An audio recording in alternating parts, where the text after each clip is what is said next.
We begin today with a profound paradox. Travel, in its capacity to enrich the mind and reward a lifetime of diligence, becomes a beacon of opportunity in the post-retirement years. Yet, for those embarking on adventures after the age of 70, the very physiological and logistical landscape of the journey undergoes a fundamental shift.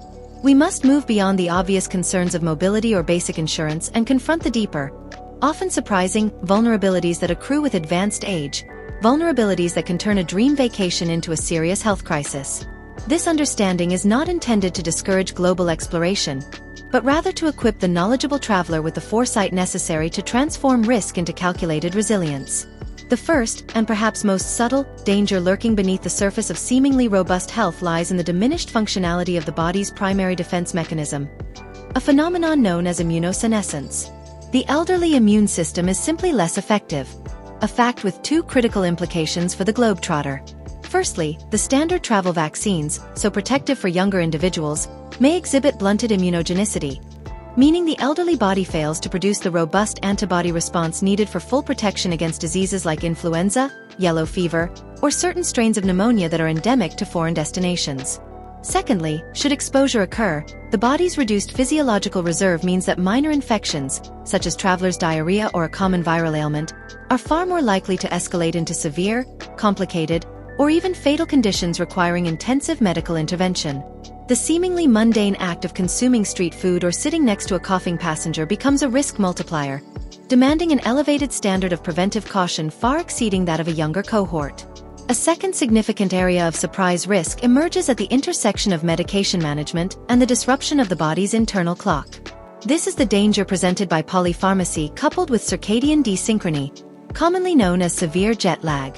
Most individuals over 70 rely on complex, timed medication regimens for the management of chronic conditions such as hypertension, diabetes, or anticoagulation.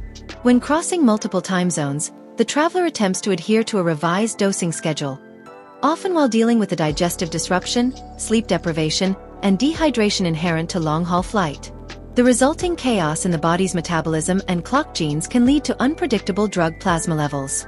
An antihypertensive medication taken too early or too late, or a diabetic drug whose absorption is altered by unexpected mealtimes, can lead to severe side effects, sudden hypotension, or destabilized blood sugar levels. Furthermore, the confusion and disorientation caused by jet lag are compounded by certain medications, increasing the risk of falls, misdosing, or accidental interactions. The traveler is not just tired, their internal biochemistry is temporarily destabilized, turning medication compliance into a complex hazard. Our third unexpected vulnerability involves the body's compromised ability to maintain thermal homeostasis, particularly in response to environmental extremes. Age-related physiological changes, including a reduction in sweat gland function and a decreased thirst sensation, impair the body's capacity to regulate its core temperature effectively.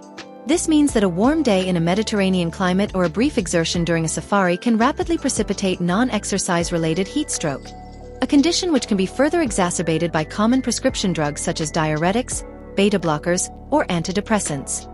Conversely, in colder environments, the body's diminished ability to shiver and conserve heat places the individual at a much higher risk for hypothermia.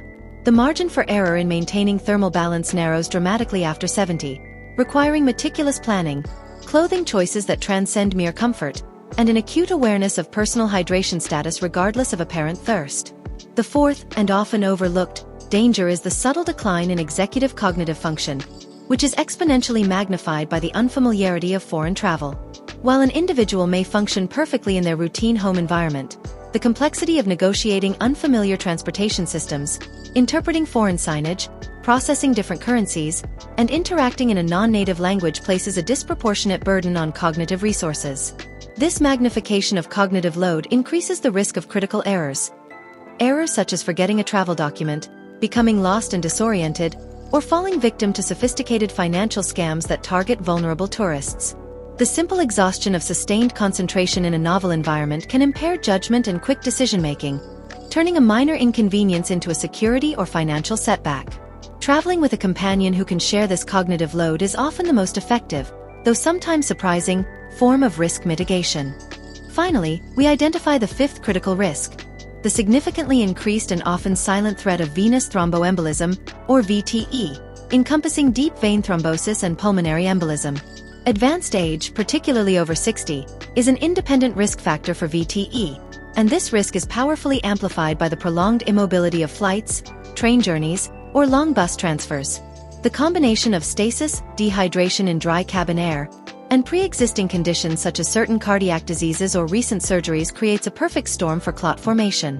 While air travel is the most commonly cited culprit, it is important to recognize that any immobility lasting 4 hours or more poses a heightened danger.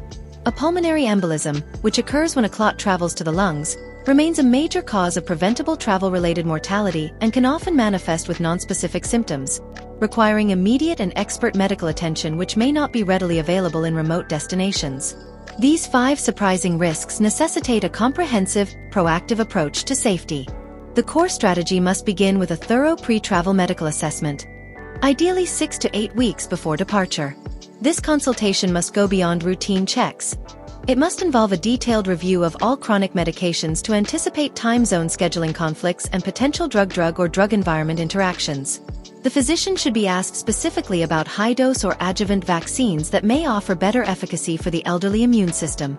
Furthermore, travel health insurance is non-negotiable, and it must be comprehensive, specifically covering pre-existing conditions and offering an emergency medical evacuation clause, as the quality of foreign healthcare facilities may be inadequate for complex geriatric care. Logistically, the safety plan should incorporate several mandatory steps. Requesting mobility assistance at every airport touchpoint should be standard practice, not a last resort, as it conserves physical energy and reduces the risk of falls. For long journeys, compression stockings offering 15 to 30 millimeters of mercury pressure at the ankle are highly recommended for all travelers in this age bracket, alongside a rigorous, timed schedule of in-seat exercises and walking every 2 hours. Aggressive hydration with water, while strictly limiting alcohol and caffeine, is essential, serving as a defense against both VTE and compromised thermoregulation. Technological aids, often dismissed by older generations, are vital tools for safety. The use of a simple, universal digital locator or GPS device, and carrying digitized copies of prescriptions, medical letters detailing generic drug names, and insurance information in an accessible cloud service, dramatically lowers the severity of an unexpected event. When traveling with medication, all drugs should be carried in hand luggage in their original packaging to ensure authenticity and reduce the risk of loss or confiscation. In conclusion, the decision to travel after 70 should be met not with hesitation, but with respect for the altered physiological reality of advanced age. By acknowledging these 5 less obvious but powerful dangers, the limits of immunosenescence, the chemical instability of polypharmacy and jet lag, the fragile balance of body temperature, the magnifying glass of cognitive load, and the silent threat of vascular events, we empower ourselves and our loved ones to plan for true security. The world remains open, but it demands an unprecedented level of preparation and wisdom. A prepared traveler is a protected traveler, ensuring that the final chapters of life's great adventure are written in joy and good health.